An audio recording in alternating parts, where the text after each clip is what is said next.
Hey guys, welcome back to my YouTube channel Fail Desperate। जैसे कि आप सबको पता है, मैं इस चैनल में यूपीएससी करंट अफेयर के लेक्चर सीरीज कंटिन्यू कर रहा हूँ, जिसमें आपको ऐसे करंट अफेयर के बारे में पता चले जो रियली रियली रियली इंपॉर्टेंट है आपकी यूपीएससी जर्नी के लिए। सो बिना कुछ टाइम पास किए मैं अपनी यूपीएससी के करंट अफेयर की क्लासेस स्टार्ट करता हूँ। ओके, सो आज की पहली न्यूज है कि नीति आयोग ने अनवील किया है कि $200 बिलियन इलेक्ट्रिक व्हीकल अपॉर्चुनिटी है हमारे इंडिया में। और एक रिपोर्ट भी रिलीज करी है इससे related, India electric mobility index. ठीक है, तो ये रिपोर्ट मतलब पहले इलेक्ट्रिक व्हीकल के बारे में बात कर लेते हैं। इलेक्ट्रिक व्हीकल देखो, इंडिया में ना दो टाइप के व्हीकल है। मतलब व्हीकल्स बहुत टाइप के हाइब्रिड व्हीकल्स भी आते हैं और लाइक पेट्रोल डीजल टाइप के व्हीकल आते हैं। उसके उन सबको हटाने के बाद एक और नई पीढ़ी आई है व्हीकल्स की, जिसको हम बोल सकते हैं electric vehicles. So electric vehicle मेरे हिसाब से जिसको लंबे दूरी के लिए जाना है उसके लिए नहीं है। जिसको अपने ही एरिया में घूमना है उसके लिए इलेक्ट्रिक व्हीकल बहुत ज्यादा फायदेमंद है। जैसे कि तुमको तुमको अगर पहाड़ों में जाना है तो तुमको इलेक्ट्रिक व्हीकल नहीं लेके जाना है, क्योंकि पहाड़ों में जाओगे वहीं के हो जाओगे अगर इलेक्ट्रिक व्हीकल लेके गए तो। आपको सिर्फ अपने एरिया में थोड़े थोड़े, अभी तो इनकी रेंजेस भी बढ़ती जा रही है इलेक्ट्रिक व्हीकल्स की। मेरे हिसाब से like it is electric vehicles मेरे लिए नहीं बना हुआ है। Electric vehicle is just like गे। चलो जाने दो, न्यूज पे आते हैं। रिपोर्ट प्रोवाइड करती है कॉम्प्रिहेंसिव असेसमेंट जो अभी के चैलेंजेस है, और स्ट्रेटेजिकली रिकमेंड करती है रिपोर्ट हमको कि हम कैसे बूस्ट करें, एक्सेलरेट करें, ट्रांजिशन करें हम अपने लाइक पेट्रोल डीजल से इलेक्ट्रिक मोबिलिटी पे। क्योंकि पेट्रोल और डीजल यूज करके हम लाइक अर्थ के रिसोर्सेज को यूज करें, और इलेक्ट्रिसिटी कैसे बनती है अर्थ के रिसोर्सेज को यूज करके। उसके साथ साथ कुछ हाइब्रिड रिसोर्सेज भी होते हैं, इसका यूज करके हम इजिली इलेक्ट्रिसिटी पैदा कर सकते हैं। इसमें चैलेंजेस क्या आते हैं? सबसे पहला चैलेंज महंगाई। इलेक्ट्रिक व्हीकल को लाइक इलेक्ट्रिक व्हीकल्स के को लोगों को लगने के लिए कि वो सस्ते हैं, उसके लिए गवर्नमेंट ने जो पेट्रोल और डीजल के व्हीकल्स है उसके प्राइसेस बढ़ा दिए। आप कंपेयर कर सकते हैं पिछले 5 सालों में जो कार बाइक्स है उनके प्राइस कितने। जो स्प्लेंडर 40,000 की आती अब वो 80,000 में भी नहीं आ रही। एक्टिवा एक्टिवा जो 60 की आती वो सीधे 1 20 की आ रही। क्यों? Electric vehicles. They want us to adopt electric vehicle, तो उसके प्राइस कम करने की जगह वो क्या कर रहे हैं, व्हीकल्स के प्राइस बढ़ाते हैं। ओके, सबसे पहला चैलेंज ये रहा। सेकंड इज स्पेशली देखो बड़े बड़े ट्रक्स और बसेस हैं, उनका काम क्या है, लंबी दूरी पे जाना, और वही ये सेम इशू है। Inadequacy of charging facilities. आपको शहर में 50 पेट्रोल पंप मिल जाएंगे, लेकिन क्या आपको उसी शहर में 5 इलेक्ट्रिक चार्जिंग पॉइंट मिल पा रहे हैं? इसका आंसर है नहीं। तो बेसिक इंफ्रास्ट्रक्चर जो इलेक्ट्रिक व्हीकल को चाहिए वो हमारे इंडिया में अवेलेबल नहीं है। अब वो इंफ्रास्ट्रक्चर नहीं है तो कैसे गवर्नमेंट बोल सकती है भाई जाओ तुम इलेक्ट्रिक व्हीकल लो, हम तुमको सब्सिडी दे रहे हैं।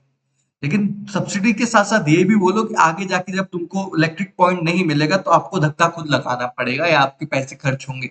उसके साथ साथ जो इलेक्ट्रिक व्हीकल की जो बैटरी है, ऐसा तो है नहीं कि अनंत तक चलेगी वो बैटरी। शून्य से अनंत तक नहीं चलेगी, शून्य से 1000 तक ही चली जाएगी और उसके बाद खत्म हो जाएगी वो बैटरी। बैटरी लाइफ, आपको बैटरी चेंज करनी पड़ेगी, तो एक्स्ट्रा एक्सपेंसेस है। ठीक है, अब मेजर इश्यू है लैक ऑफ अवेयरनेस लोगों के पास। पब्लिक और प्राइवेट स्टेक होल्डर को अवेयर नहीं है कि ईवी की परफॉर्मेंस कितनी अच्छी है। ओला देख लो, कभी भी फट जाते, best EV ever. In adequacy data and regulatory gaps hinder evidence based decision.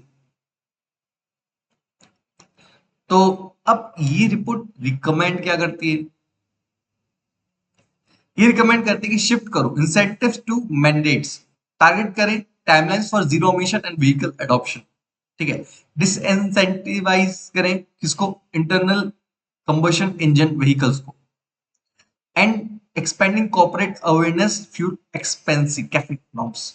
तो लाइक इनका कहने का मतलब ये है कि जो जो मतलब जो पेट्रोल के इंजन है उसमें जो इंटेंसिव इंसेंटिव्स दे रहे हो वो देना बंद कर दो, और जो corporate average fuel efficiency norms है उसको एक्सपेंड करो। लोअर लोन्स, लोअर इंटरेस्ट के लोन तो ई बस और ई ट्रक को प्रिक्योरमेंट करने के लिए, और उसके साथ साथ जो बैटरी है उसकी लाइफ को बढ़ाने के लिए और साइंटिफिक रिसर्च करो। Vehicle leasing industry to convert high capital cost into operative cost. ठीक है, तो अब जो इंडेक्स के बारे में बोल रहा था, इंडिया इलेक्ट्रिसिटी मोबिलिटी इंडेक्स। तो ये इंडेक्स है क्या? इंडिया इलेक्ट्रिक, लाइक इलेक्ट्रिसिटी से चलने वाली इलेक्ट चीजें वो इलेक्ट्रिक होती हैं। मोबिलिटी मीन्स जो चलेगी तो लाइक चलेगी। इंडेक्स तो आपको पता है।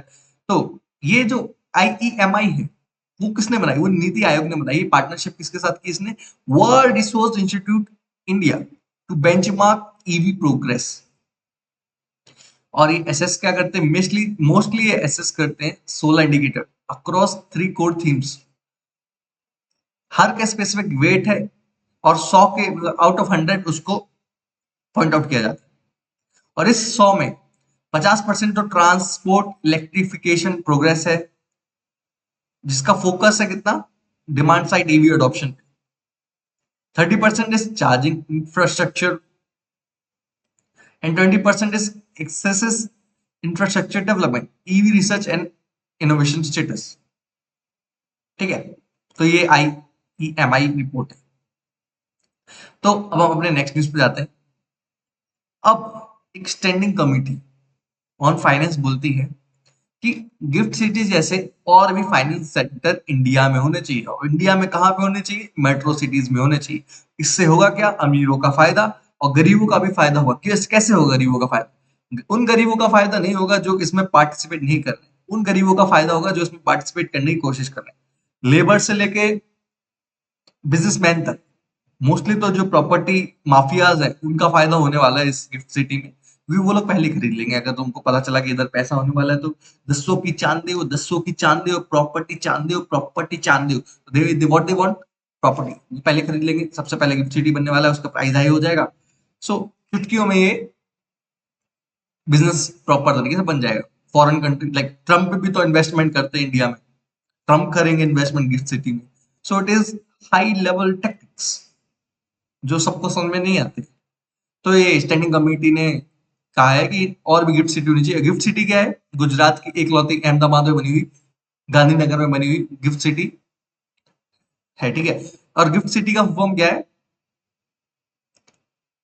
Gujarat international financial tech city, जो कि खुद 2015 में बनी थी। ये as a special economic zone के फॉर्म में बनी थी। अब स्पेशल इकोनॉमिक जोन क्या है? देखो, एक इंडिया है और इंडिया के एक पार्ट को तुम अलग कर दो और उस पार्ट को तुम मानो कि ये फॉरेन टेरिटरी है।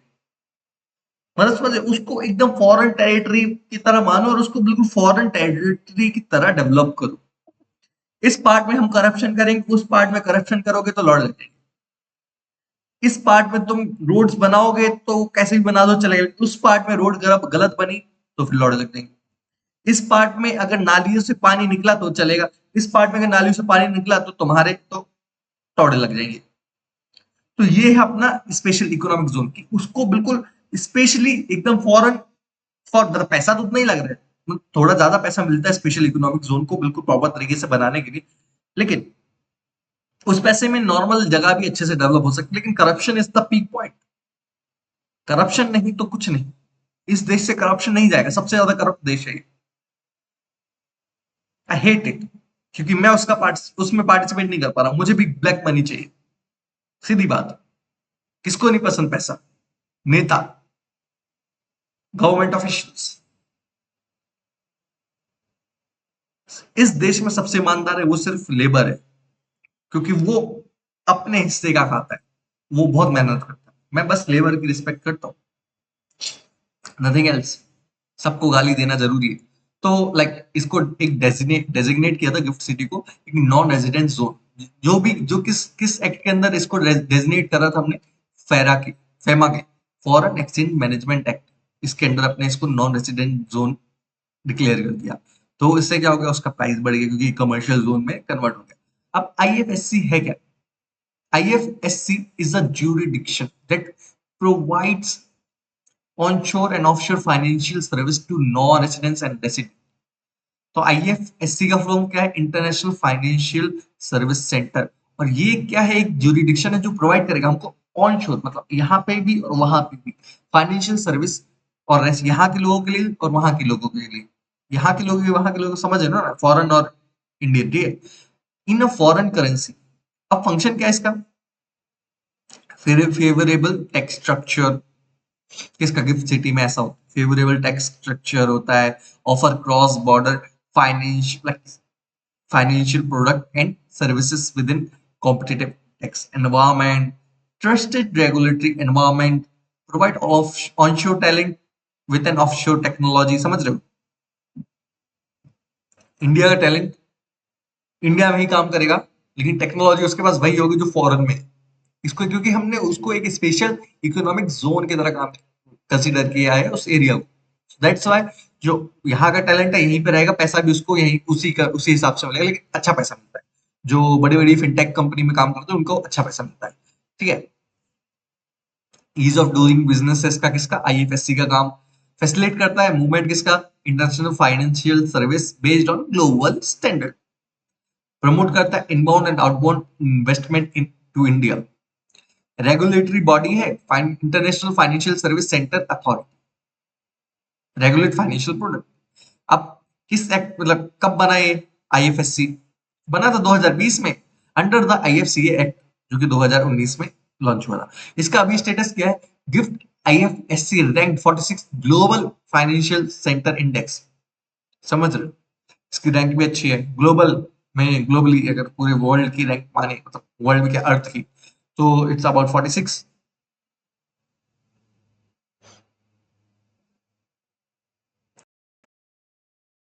So next news, pollution control board can impose environmental compensation. Supreme court ने क्या बोला? सुप्रीम कोर्ट ने बोला है कि जो हमारे पॉल्यूशन कंट्रोल बोर्ड्स हैं वो भी तुमको फाइन ठोक सकते हैं। क्यों ना लगाओ तुम कितना, मतलब पॉल्यूशन किसको प्रॉब्लम किसको हो रही है? इंडस्ट्रीज को, और ऐसे लोग जो पॉल्यूट कर रहे हैं। जैसे कि मेरी एक इंडस्ट्री है, तो अब मेरी इंडस्ट्री बढ़िया तरीके से पॉल्यूशन करी गंगा रिवर में, और मैं क्या है, पॉल्यूशन कंट्रोल बोर्ड के ऑफिसर को पैसा नहीं दे रहा हूं, तो अब वो मेरे ऊपर फाइन ठोक देगा।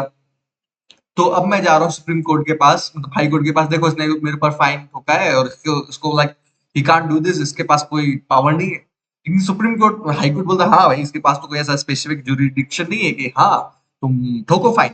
तुमको लाइक इनडायरेक्टली तो corruption, it's all about the corruption. तुम जितना पैसा दोगे करप्शन, पैसा दोगे उतना ही मिलेगा। सो व्हाट्स हैपनिंग है? तो सुप्रीम कोर्ट बोलता है नहीं भाई, हाई कोर्ट बोलता है हाँ भाई ये सही बोल रहा है, क्योंकि जाने दो, अभी मेरे ऊपर वो केस लग जाए, कौन सा कहते हैं लोग, हाँ कंटेम्प्ट ऑफ केस लग जाएगा, कुछ भी बोलोगे तो। But still he so supreme court क्या बोलता है? नहीं, क्योंकि देखो हाई कोर्ट के बाद कोई ना कोई तो सुनेगा। सुप्रीम कोर्ट भी कभी कभी ऐसा हो जाता है कि like, कुछ मामलों में उसकी जजमेंट समझ में नहीं आती, बट स्टिल सुप्रीम कोर्ट बोलता है नहीं भाई, अब पॉल्यूशन कंट्रोल बोर्ड है, उसका काम ही पॉल्यूशन को कंट्रोल करना है, तो वो क्यों नहीं कर सकता एनवायरमेंट कंपेंसेशन इम्पोज। तो अब केस के बारे में आते हैं। सुप्रीम कोर्ट का है अपना दिल्ली में। तो supreme court in Delhi pollution control committee versus Lodhi property case, इसने क्या किया, ओवरटर्न किया दिल्ली हाई कोर्ट का जो रूलिंग था, जिसने बोला कि सिर्फ कोर्ट ही है वो एनवायरमेंट कंपेंसेशन ठोक सकते हैं। तो एनवायरमेंट कंपेंसेशन होता क्या? सीधी सीधी बात है, एक पॉलिसी इंस्ट्रूमेंट है जिसके थ्रू जो बंदा पॉल्यूशन कर रहा है उसको पैसा देना पड़ेगा। इस प्रिंसिपल को क्या बोलेंगे? पॉल्यूटर पे प्रिंसिपल। जिसने जितना पॉल्यूशन किया वो उतना पैसा देगा। मैंने अगर यहाँ पे कचरा फेंका तो उस हिसाब का पैसा मेरे को देना पड़ेगा जिससे वो साफ हो, ठीक है। तो की हाईलाइट क्या है इस रूलिंग की? ये मैंडेट कर देता है pollution control board can impose penalty for environmental compensation in excise power. तो अभी कैसे इम्पोज कर सकते हैं पावर? इनके पास दो सेक्शन है, section 33A of water act and section 31A of air act. Water act कब बना था? 1974 में। एयर एक्ट कब बना था? 1981 में। Shit. आई हैव टू, आज का करंट अफेयर इतना ही guys, bye bye, I will see you later on.